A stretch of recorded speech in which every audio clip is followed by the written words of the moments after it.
ได้มาถึงถิ่นเขตแคว้นพงศาลีดินแดนห่างนี้ดินแดนอาถรรพ์ก่อนเฮาเคยได้ยินแต่สื่อสมคำเขาลือว่าเป็นแดนที่สวยงามมาบัดนี้พงศาลีได้เห็นกับตางามแท้ละนะน้ำอุไหลผ่านสดใสอาบเย็นแนมเห็นหมู่ป่านาสะอ่อนแท้ละเนอเสียงขับลังสาวพงศาลีดังกองกังวาน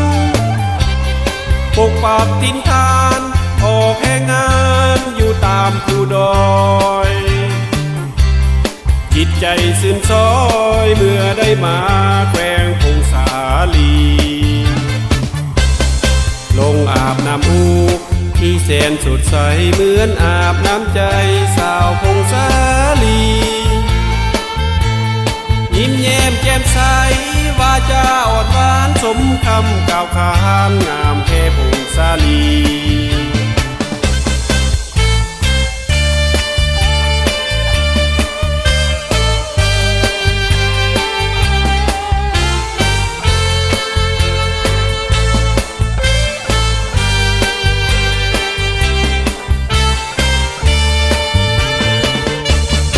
ได้มาถึงถิ่นเขตแคว้นพงศาลีดินแดนห่างนี้ดินแดนอาถร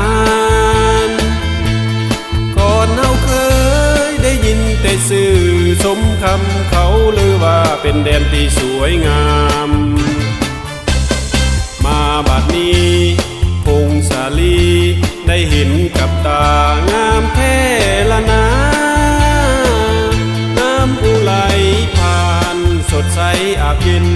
แนมเห็นหมู่ป่านาสะอ่อนแท้ละเนอเสียงขับลังสาวพงศาลีดังกองกังวานปกปักทินทานออกแห่งงานอยู่ตามภูดอยจิตใจซื่นซอยเมื่อได้มา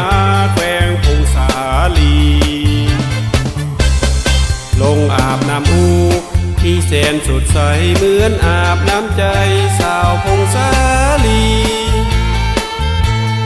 ยิ้มแย้มแจ่มใสวาจาอ่อนหวานสมคำกล่าวขานงามแท้พงศาลียิ้มแย้มแจ่มใสวาจาอ่อนหวานสมคำกล่าวขานงามแท้พงศาลี